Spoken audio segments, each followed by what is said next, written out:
अभी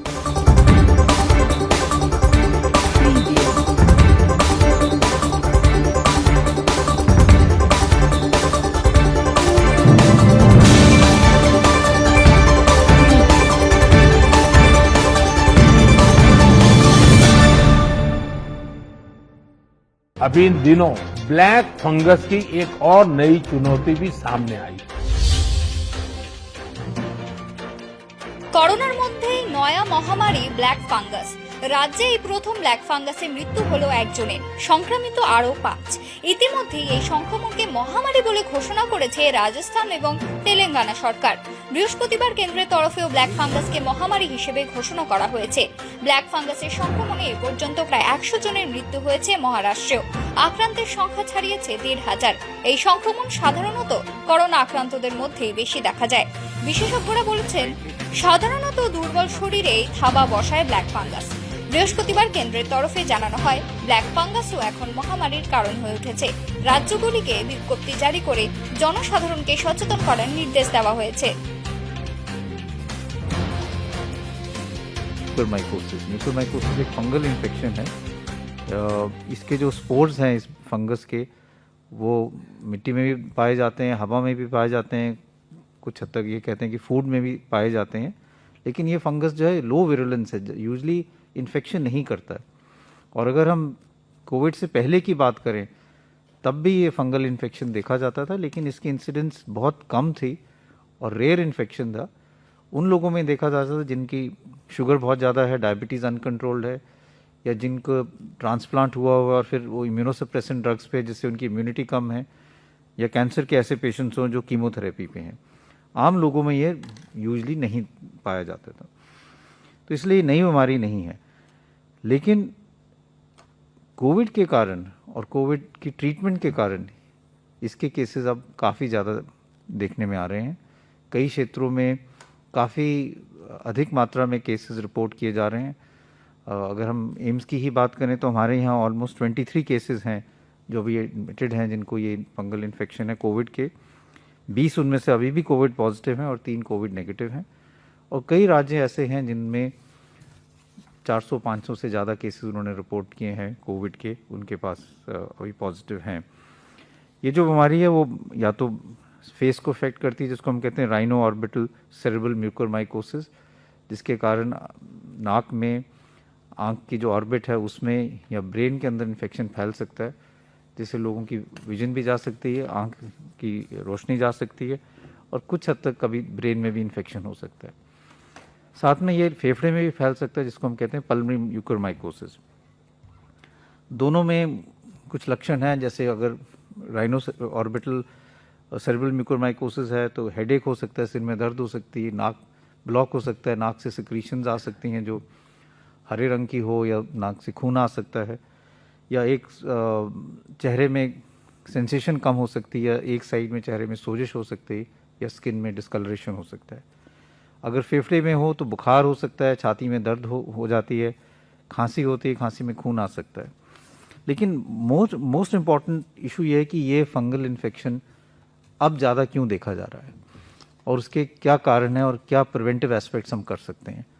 एक तो ये है कि जो कोविड इन्फेक्शन है उसके कारण भी ये एक रिस्क फैक्टर है।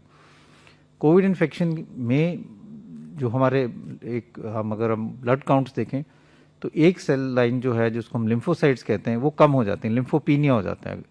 तो उसके कारण बॉडी में जो CD4 CD8 सेल्स हैं वो कम होते हैं और उसके कारण अपॉर्चुनिस्टिक इन्फेक्शन, फंगल इन्फेक्शन के चांसेस बढ़ जाते हैं। ये फर्स्ट वेव में भी देखा गया था, और अगर हम 2003 सार्स की बात करें तो तब भी अगर डेटा देखें तो तब भी फंगल इन्फेक्शन कुछ हद तक ज़्यादा रिपोर्ट किया गया था।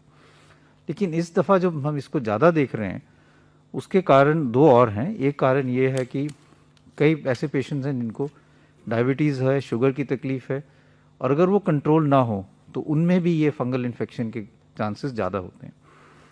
और तीसरा जो बहुत इम्पॉर्टेंट कारण है, मिस यूज़ ऑफ स्टीरॉइड्स जो पेशेंट्स ले रहे हैं जिनको डायबिटीज़ हैं और साथ में कोविड है, अगर ये तीनों चीज़ें इकट्ठी मिल जाएं तो वो चांसेस ऑफ फंगल इन्फेक्शन एकदम बढ़ जाते हैं। इसलिए इसको रोकने के लिए सबसे पहले तो मिस यूज़ ऑफ स्टीरॉइड जो है वो हमें कम करना पड़ेगा। और जैसे पहले भी कहा था कि जो पेशेंट जिनको माइल्ड डिजीज़ है, जिनको ऑक्सीजन की ज़रूरत नहीं है और जिनको अर्ली स्टेज में जो कोविड इन्फेक्शन है, उनमें स्टीरॉयड्स देने से नुकसान ज़्यादा है, फ़ायदा कोई नहीं है। जो रिकवरी ट्रायल है उसने भी यही दिखाया था कि अगर हम स्टीरॉयड्स माइल्ड पेशेंट्स में देते हैं तो मॉर्बिडिटी और mortality because of secondary infection ज़्यादा होता है।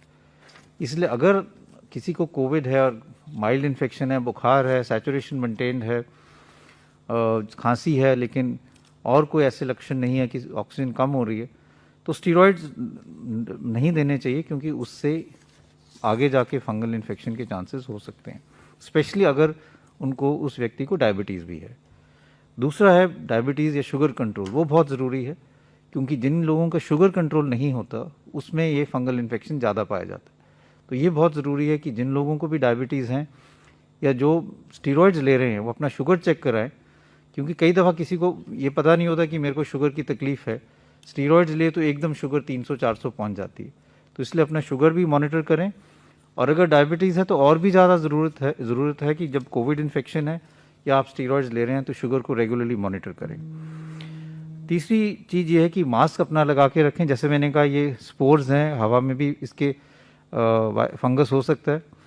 मास्क लगाना ज़रूरी है, स्पेशली अगर आप कोई कंस्ट्रक्शन साइट पे जा रहे हैं जहाँ पे इसके फंगस के चांसेस ज़्यादा हो सकते हैं। तो ये बहुत ज़रूरी चीज़ है कि अगर हम स्टीरॉयड ले रहे हैं तो उसको मिसयूज़ ना करें। दूसरा ये इंपॉर्टेंट चीज़ है, स्टीरॉयड्स का डोज जो है, हाई डोज स्टीरॉयड्स कई दफ़ा दिए जाते हैं, उसका भी कोई फ़ायदा नहीं है। डेटा यही कहता है कि mild to moderate dose steroids are good enough. अगर हम बहुत हाई डोज स्टीरॉयड्स देंगे तो शुगर भी बढ़ेगी, इन्फेक्शन के चांसेस भी बढ़ेंगे।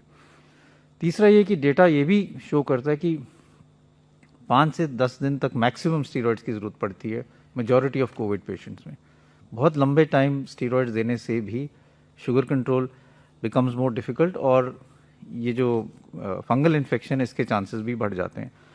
तो मैं यही कहना चाहूँगा कि इनके केसेस अब ज़्यादा रिपोर्ट किए जा रहे हैं, and we must work aggressively कि हम इसके केसेस कम करें। और दूसरी ये भी इम्पॉर्टेंट चीज़ है कि इसको सस्पेक्ट जल्दी किया जाए, जिससे आगे जाके लॉस ऑफ विजन या और कोई सीरियस इन्फेक्शन ब्रेन में ना हो।